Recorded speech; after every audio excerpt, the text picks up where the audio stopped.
Kenya time zone and the time you'll be watching this video. Yesterday I did not do anything on Live Saga because I had a lot of work that I was trying to cover up. In fact, I've not finished, but I'll be delving into this political situation before I proceed. So thank you. If you come on board, I'll really appreciate. And then you can contribute towards the topic. You can ask questions surrounding the topic. You can also chat and tell me where you come from and maybe just to say hi.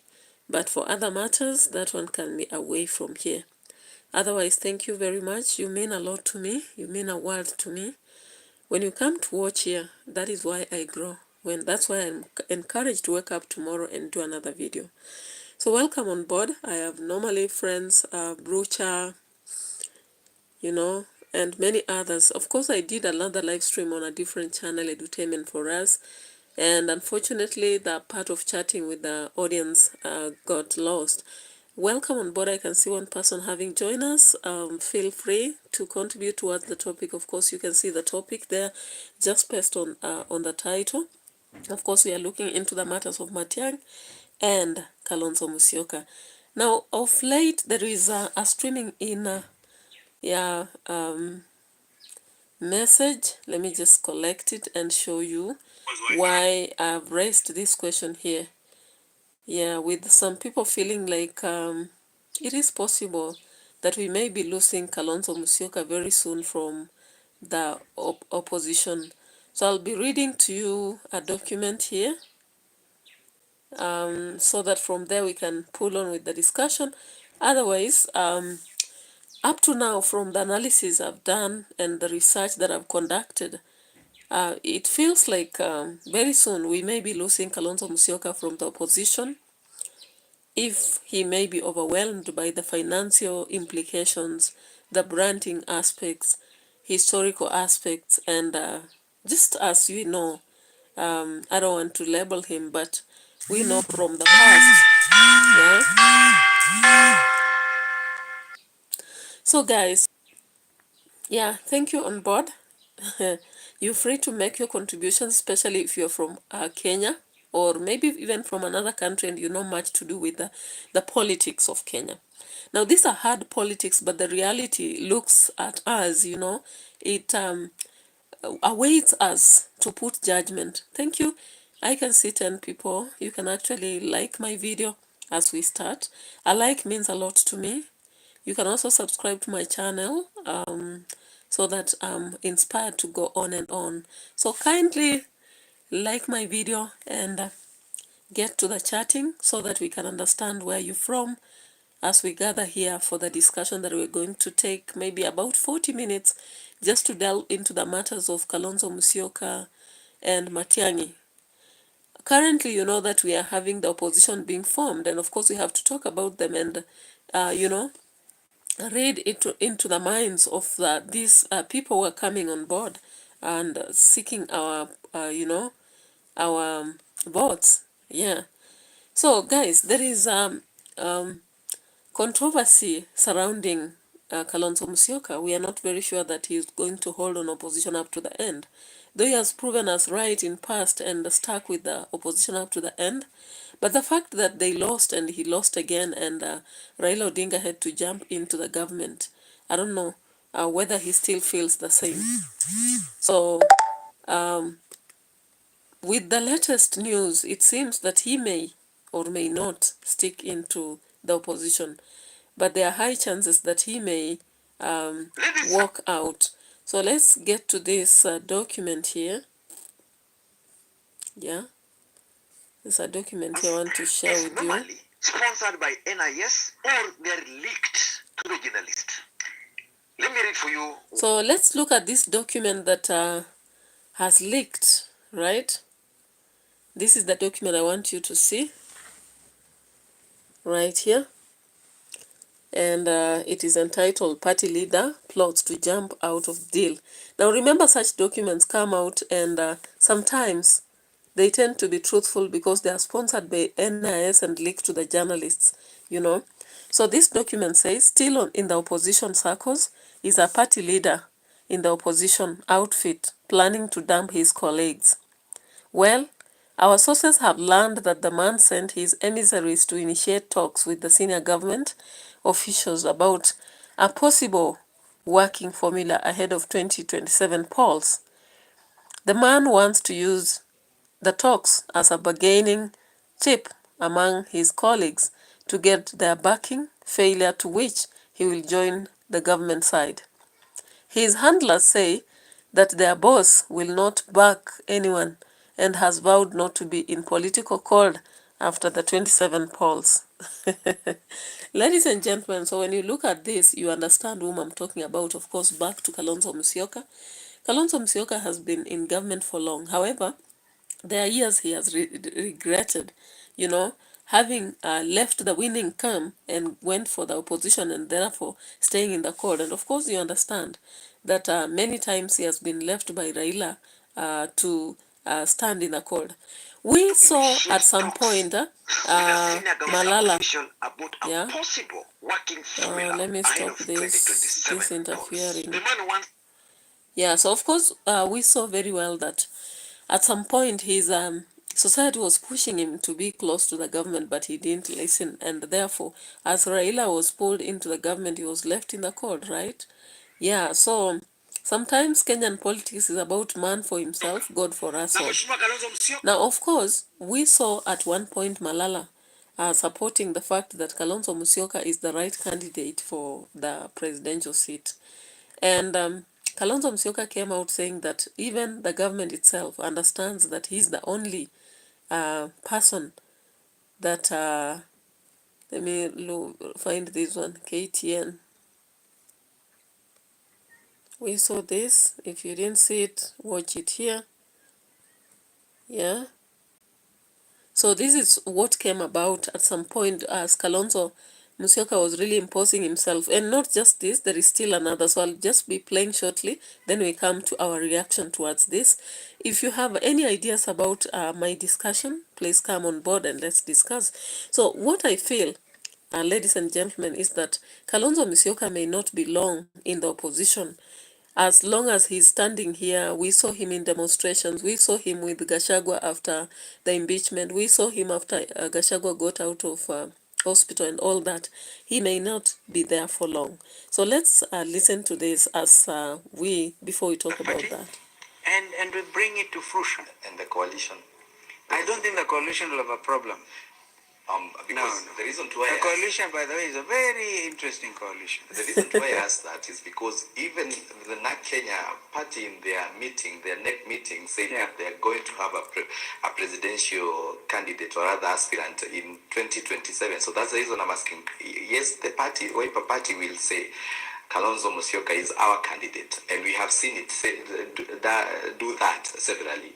We saw it even. But Kenyans now know. Kenyans now know. Okay, I mean, everybody, as I said, is free to run. But this time, I mean, it's as serious as that. As serious as it can ever be. Yeah. So, if sister parties announce that they will have presidential candidates, that's fine. Before we do that, for those who are watching this channel for the first time. So guys, that is something that you've just heard. And if you're watching for the first time, take your time and subscribe to my channel so that anytime I'm doing my political analysis, you support me. Because of course, I bank on you. I bank on you for my growth. I bank on you for, a continuous support. And it's just through you that anything can happen. Now, remember, is it 10 months ago? 10 months ago, Kalonzo Musyoka broke a silence on meeting with Rigathi. And before that, he had been in Mombasa, and this is what he had said. Because he said that he's going to vie for presidency. And let's just remind ourselves on that, using what he said in Mombasa at some point. Bearing in mind that he has been out in the cold. And he's one person who has been in government many years, sometimes being called watermelon and all those names. And for the first time, last time we saw him standing with the opposition all through. But after broad-based government was formed, he was left in the cold. So here he is, trusting that now this time round he's going to vie and win. Now, I don't know what Kenyans think about this, because we have so many people who have declared to be candidates, of course, and you understand Matiang'i, Gachagua himself, and so many others. So here he is, and this is what he said. Let's play this. Kiongozi wa Wiper Democratic Movement atakuwa mgombea wa kiti cha urais wa Kenya 2027 within Azimio, as it will be, as it is even now. Juu ya swala hilo gavana, watu wamekubaliana. Leader was assured by Mombasa Governor Abdulswamad Shariff. So you've seen that in Mombasa, and there was a large gathering then. That time we had not heard a lot about Matiang'i coming out strongly. We had not heard Gachagua eyeing this seat. We had not heard many people, right? Now, I think today you heard Gladys Wanga saying that Gachagua should be ashamed and he will not ride on people's backs and win his way back as a president. That is upon citizens, Kenyan citizens, minding that, because, mind you, when Gachagua went on TikTok, was it yesterday? It was on Friday. A lot of young people, or rather the people who watch TikTok, donated a lot of lions to him, and within a short period he had 4 million Kenyan shillings. That is financial aspect, and of course every other individual needs financial empowerment for them to vie for presidential seat. Now my question here is, how massive, what masculine, economic masculine or financial masculine does Kalonzo have for this election? Remember guys, if you've watched very many political analysts, David Wafula for that case, Lee Mekwanyi, and many others, you understand greatly that the forthcoming election will be the most expensive, because the government still wants to go on, right? It doesn't want to prove right, Gachagua, that it will be a one-term government. At the same time, we have so many protesters, and some of them will stand strongly.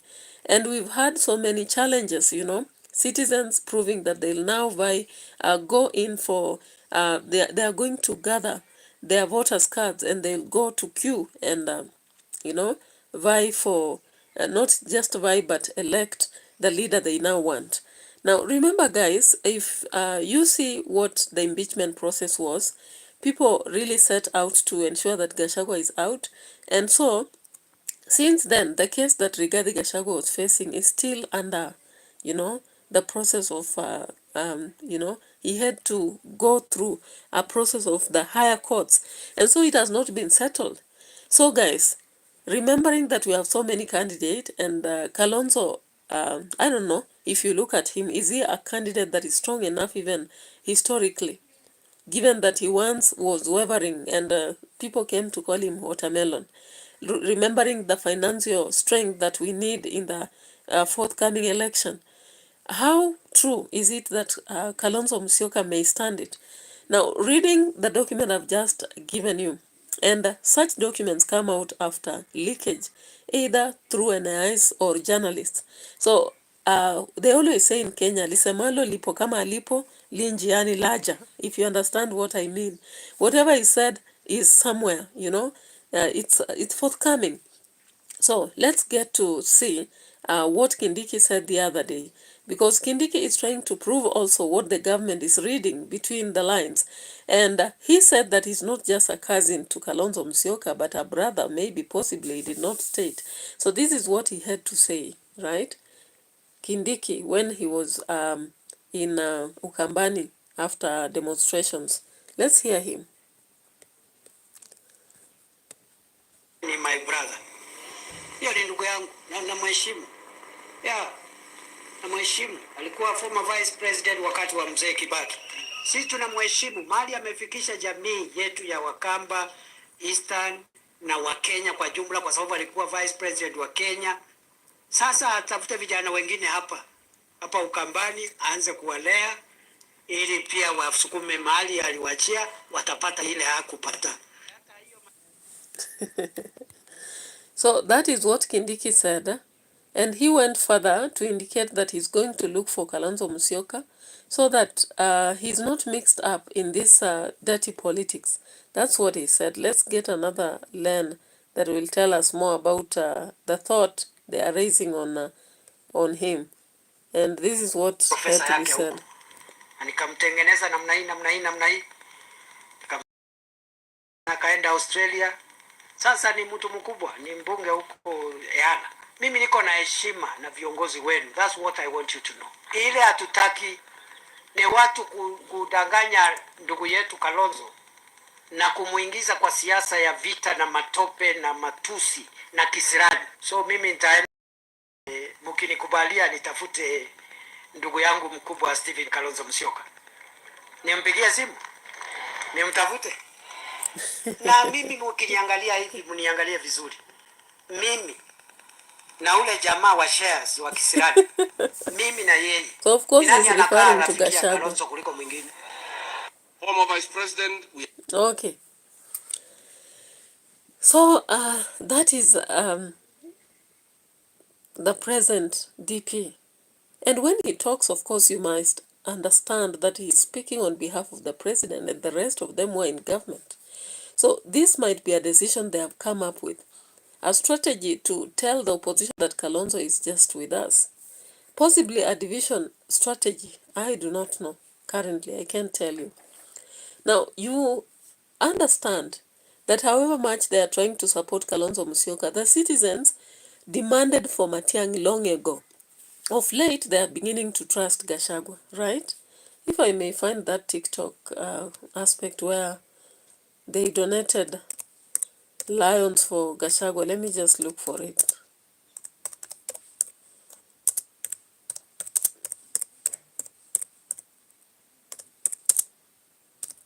Let me look for it so that I'm just talking without support. Yeah.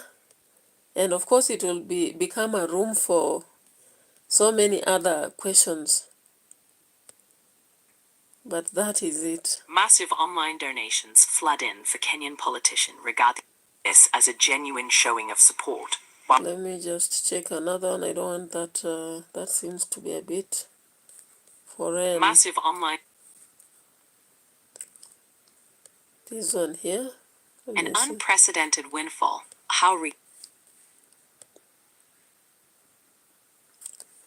Let me see this one. Yeah, so this one, as it can be seen there, former Deputy President Rigathi Gachagua was gifted a total of 78 lions worth 4.4 million by TikTok viewers today. Now remember in that interview, there was an interview that was forthcoming and he was really defending himself against what the government had been saying about him. So, of course, that talks volumes, right? Ladies and gentlemen, that talks volumes. So, of course, which means that if someone like Gachagua stands to seek support, to vie for a seat, he will be supported fully. Now, let's remember that at some point, Gachagua had mentioned that Kalonzo is enough. And I should be showing you the video here. So, Gachagua pointing out Kalonzo Musyoka as a worth candidate for president in 2027.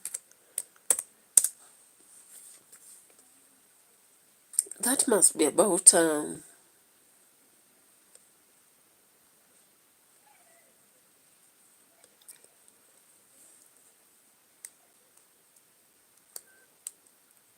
5 months ago. That must be about 5 months ago. But if I find it, it's okay. If I don't, we just talk here because sometimes we may not get details into such matters, but we will see. And of course, we've seen things happening around, right? Here. This was an opinion.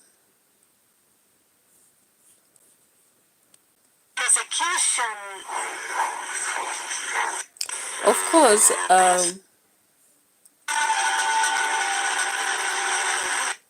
if you remember very well, Gachagua was asked whether he will vie for presidency, and he came about saying that his case is something that has not even started, and therefore he qualifies to vie. Now, if you look at the current, the reason why I gave my title, I want you to look at the recent visitation of Matiang. When Matiang arrived at Thika, this is what his reception was, and his reception speaks volumes, right? He arrived and he was welcomed, and he was able to, the citizens really were happy with him. And of course, it's like he's setting a brand. At the same time, he's trying to show that he's an independent candidate. Why do I say so? You've been seeing a lot of, we had this guy, Keuno. Is he called Keuno? Yeah.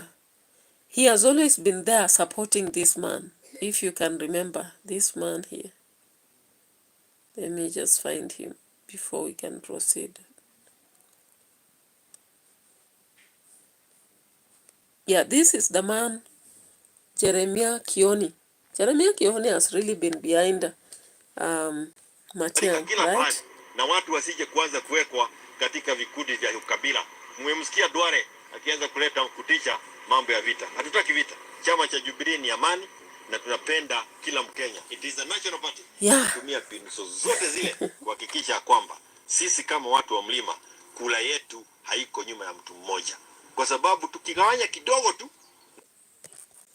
Yeah, so guys, you saw him really supporting Matiang'i. The shock is when Matiang'i arrived in Thika, he was not there. We also did not see the Senate of Kiambu, right? And so many allies who are always around Matiang'i. The only person I saw is Wamchomba. So let's get to see this video about Matiang'i's arrival at the PCA church, Thika. And we can analyze deep into it to understand the nitty-gritties of this. There Wamchomba is. Most of the other fellas are just church members, right?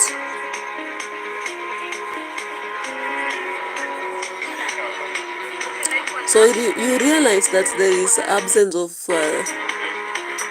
these fellas I'm talking about here.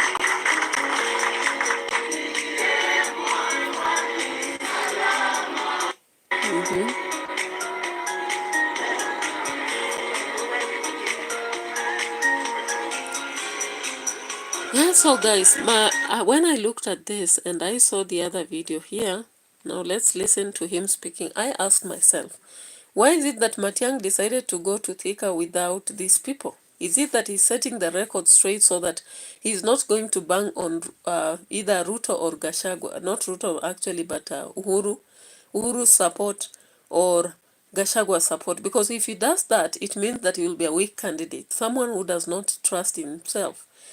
So he wants to be more of independent candidate. No wonder he walks around with Wamchomba. Let's listen to what he says here. I'm not sure what he said here. Let's get to listen to it a bit and see what he said here. Investment of time and planning in you, because you are the reason, you are the focus of our daily struggle. As parents, because our lives will mean nothing if we are not doing anything to support you. So as you mount the brigade today and succeed, we hope that you will continue to internalize and stay with the lessons that we are learning in church today, which will order and help your steps that you are like as you grow and as you go forward. But most importantly, I want to tell you this. There is nothing you can do. Even if you forget everything I've said this morning, my wonderful young people, don't forget this. There's nothing better you can do with your life than serve the Lord. Love, live a life that respects.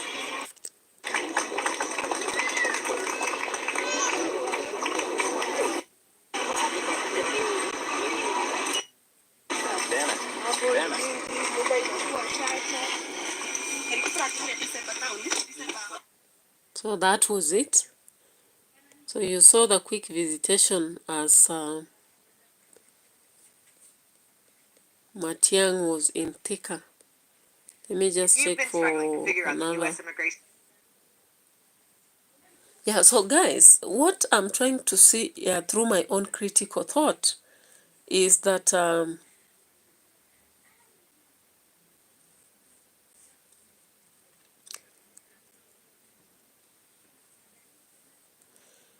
Matiang is proving a point here, right? Let's see another one, just this one here.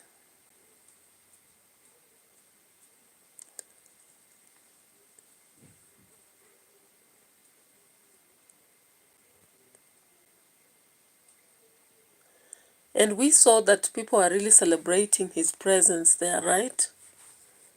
I didn't know that I've muted.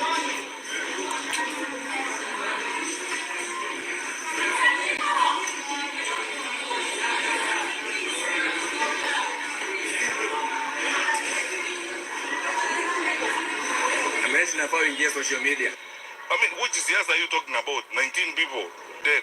That's what the Kenya Human Rights Commission says. There's so many injured, businesses destroyed. If you look at the looting that was done around, I wonder, finally, let me say this, and I'm saying this with absolute sincerity. I've been moving around, talking to people. I go to, meet people. Look here, I am in charge here today, sitting with these leaders. The level of bitterness and anger down below in the country is unprecedented. I have not seen that before. Now, to imagine that there's nothing wrong and carry on as if it's business as usual, honestly, you have to be a very strange person. We're asking our brothers and sisters, and as I said, this is a patriotic moment. This is a time for the country. And what is being called upon now, it's also a leadership moment. Let's stand up and do the right thing for our country. Yeah, so as you can hear, Matiang here is trying to defend, rather in some kind, brand himself, give us what his face is standing for, right? And if you look at that, it means that people might prefer Matiang to run for the post or Gachagua instead of Kalonzo Musyoka. So then, at the end of the day, the document I read at the beginning defines what will happen. It's highly possible that Kalonzo, without financial masculine, the fact that he has been in politics for very long, and he's not even interested in making any change. The fact that, as Kindiki has proven, he is more of a friend to Kindiki than to Gachagua. The fact that he defined many months ago that he is going to run for the seat of, the seat of the president. Now, let's just briefly look at this before I really make my conclusion. Not the shift of war. I used to hide in the bush. At least then our late mother would carry me and escape into the bush. And so, against all odds, has a lot to do, or something to do, with a very difficult background. And one gets up to become what you yourself said, the vice president. And who would have imagined that such a one would even be garnering for the post of leadership, the top leadership of the country? Once in 2007, and most probably, not most probably, it is obvious to all and sundry that we will be in the ballot in 2027 or even earlier. Or even earlier? Yes. Speaking of which, I can see you're enjoying a cup of tea there. It's Thank very you. important then to talk about the cup of tea that was shared today, because we're talking about 2027, and just want to hear on a light note, because having seen you with, your friends, you actually wrote that on your X platform. You're just enjoying a cup of tea. It does. With But Eugene I think I had cappuccino. Oh, yeah? And and Eugene had cappuccino. Yes. But Ricky G had noticed, and he said, not Milo. What is it? Is it hot chocolate? Hot chocolate, white. He said. Okay. Yes. It was simple, very simple. Since I think we last met when Eugene Wamalwa and his team were launching the headquarters for Democratic Action Kenya. Yes. That's the first time we had, a get together, and we made some statements. Yes. And it's always good to catch up. It's very, very important to catch up.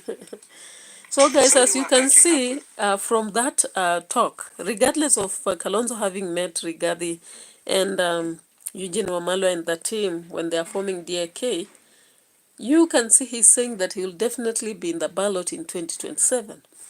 He was there in 2007 and never won. He's been in the cold for 5 years, of course, around 10 years, not even 5, after following Raila all along, trying to prove not to be a watermelon. So now,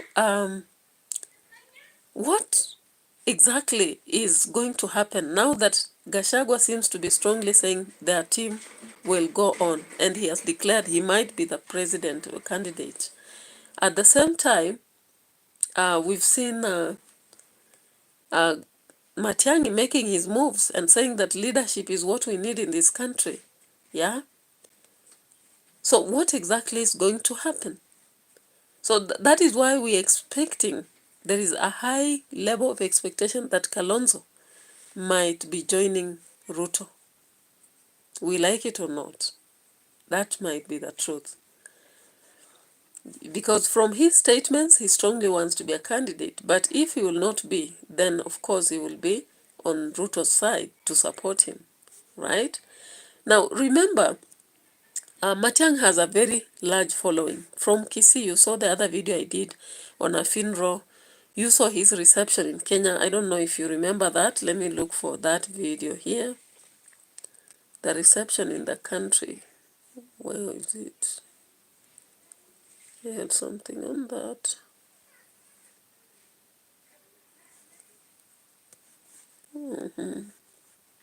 Here.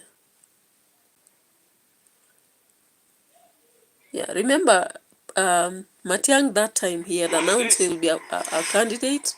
He disappeared back to America and came back. And of course, what I understand from the political ending, when someone goes abroad and comes back, they have a backing. For those who have done a man of the people and all that, they have a backing even from there. So financial muscle, he may have it. He's doing the branding. He's now going for independent candidates so that he doesn't seem to be looking for support from either, let's say, Gachagua or Ruto. Let's just finally look at it. Look at this. Hey, it's muted. We have to put the information we have, and other role players also put the information they have. Because if we want to move forward, I don't think we have a future in this country without truthfulness and without focusing on what we need to do for our people. Because in this cutting of corners, sometimes when something happens, we always employ the politics, blame others, and so on and so forth. And then tomorrow, which we ever see, nothing happens. Then next year will come, we'll have another situation like this. Yeah, now remember also, Matiang'i is a new face. He has been a CS in many positions, and people are saying, will he really make it as a president just from not even vying for any political post to presidency? I don't know. Maybe Kenyans have to make a decision for once and for all, so that they are not looking at the political history, but they are looking at the abilities of someone. They must be looking at what is this man going to do, not and what has he done, not just looking at what the person brings as manifesto. But then, looking at the grounds, remember, everybody is demanding for that change. And of course, ironically, as people, when the president now asks here jokingly, where do you want me to go and how do you want me to go? You remember the funny voice of a Kamba guy who is saying that usituulize penye unaenda na penye unatoka, ulitoka kwani ulitoka wapi? Rudi kwenye ulitoka. Okay, guys, now remember, on a sad note, Kariuki is not functioning brain-wise. The brain is dead. And even as he remains in hospital, there's no great hope for him. So, and it's unfortunate that the police brutality has ended another life, possibly, and it may not be very good for us. So, guys, as we end this discussion, I promise you that will not take a lot of time. You can actually see the dirty plot that is happening in the political world. And it's upon us as citizens, as it comes to the election time, to really think and see our way through and pick the best, maybe, president for us, so that we don't keep complaining, because Kenya has become a massive land of complaints, that we are really shocking the world with a lot of drama. We are holding the, going to the streets all along every time, and it's quite interesting how long this might be. So is Matiang'i going in as independent candidate, and is Musyoki Kalonzo going to leave? That's my question for today. So as I say adios, let me have your comments in the comment section, whether you watched now or later. Yeah, bye bye for now.